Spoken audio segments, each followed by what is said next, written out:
it shocked me when I recently was watching a video of a YouTuber and she was documenting her hair transplant surgery. Having had both FUT and FUE hair transplant surgery myself, I was shocked at the things she was saying. The amount of pain she was experiencing during her surgery, the amount of recovery time it was taking, the fact that she was sitting in the chair about to have the surgery, and that's the first time that she found out they were going to have to shave the back of her head. She burst into tears because she has no idea that they're about to shave the back of her head to even do the surgery. My sister didn't realize that they were gonna have to shave the back of her head, so she was just a little bit emotional about it. Yeah. You know what? When your hair is down, it's not going to be that. Yeah. All right. Okay. Ready? And there were all these red flags of things that I would definitely not want to happen during my own FUE surgery. So I thought I would do a little bit of research on the surgeon who did her surgery. And that's where my mind kind of exploded and I couldn't believe what I was seeing. I'm not a doctor and this is all for entertainment purposes. I should say that. This is actually fairly common, which is kind of wild. Doctors and surgeons using before and after pictures to showcase their work, but actually it's not their own before and after pictures. Listen to this. FUE stands for follicle unit extraction technique of hair transplantation. It's the newest form of hair transplant, and it involves the extraction of individual hair follicles, which are then transplanted into new areas so that it has the most natural appearance. Did you guys just hear that? What did he say FUE stands for? So this is a doctor who does hair transplants, right? Let's listen one more time. FUE stands for follicle unit extraction technique.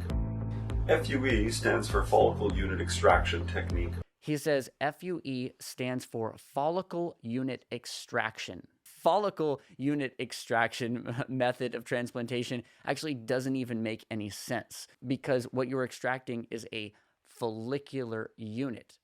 A follicle is one, but a follicular unit often has multiple follicles in one follicular unit. That's why it's follicular unit extraction. So just, so you know that this is a very extremely basic term that anyone who knows even the slightest bit, even if you've Google searched for a few minutes on hair transplants, you should know what FUE stands for. How can you not know that if you perform hair transplant surgeries? But then I went to his website.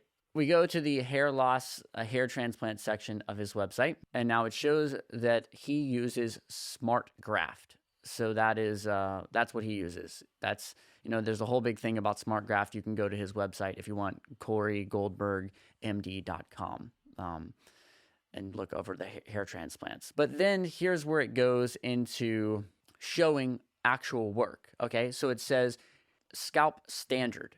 Says $12,000 and shows a before and after picture. Now, this is on his website, right?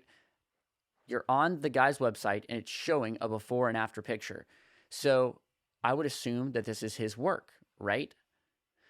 Then it shows up to 2,500 grafts, 12,000. Here's another before and after picture. No one's name on there. We're on his website. I'd assume this is his work. Wow, that's incredible. More than 2,500 grafts, $16,000. Wow, what an amazing result that is right there. Wow, he even does beard. He does body hair transplants too. That's amazing. He says up to 1,000 grafts, $6,000, beard full.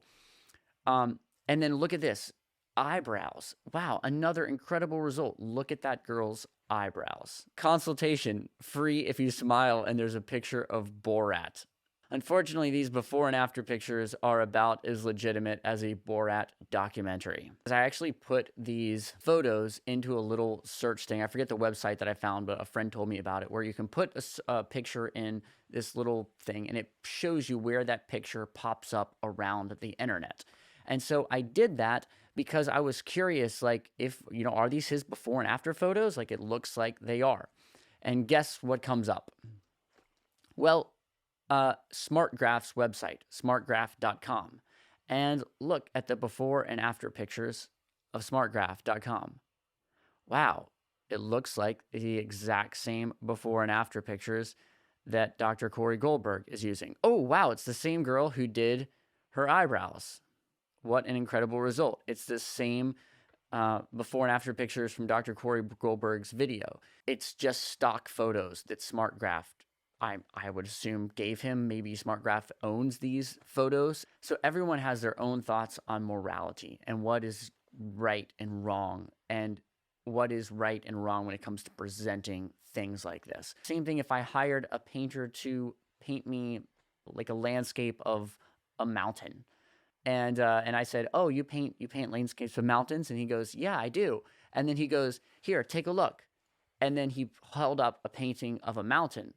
I would assume that that was his painting of that mountain, not that it was just a random painting of a mountain. He was just showing me what could potentially maybe happen if he happened to paint a mountain like that. So that's just me. But what do you guys think? Leave a comment. I thought this was pretty wild. Unfortunately, it's not just Dr. Corey S. Goldberg who uses photos like this, before and after photos that aren't actually his own work, on their website to advertise their hair transplant work. I wanted to show this because I think it's really important that while you guys are looking for hair transplant surgeons, to make sure that the before and after pictures that you're seeing, that they're, ask them straight up, like, did you do that surgery of this before and after pictures? Because, if they tell you to your face that they did and they didn't, there's got to be some kind of legal repercussions for that. There we go. Hope you guys enjoyed the video.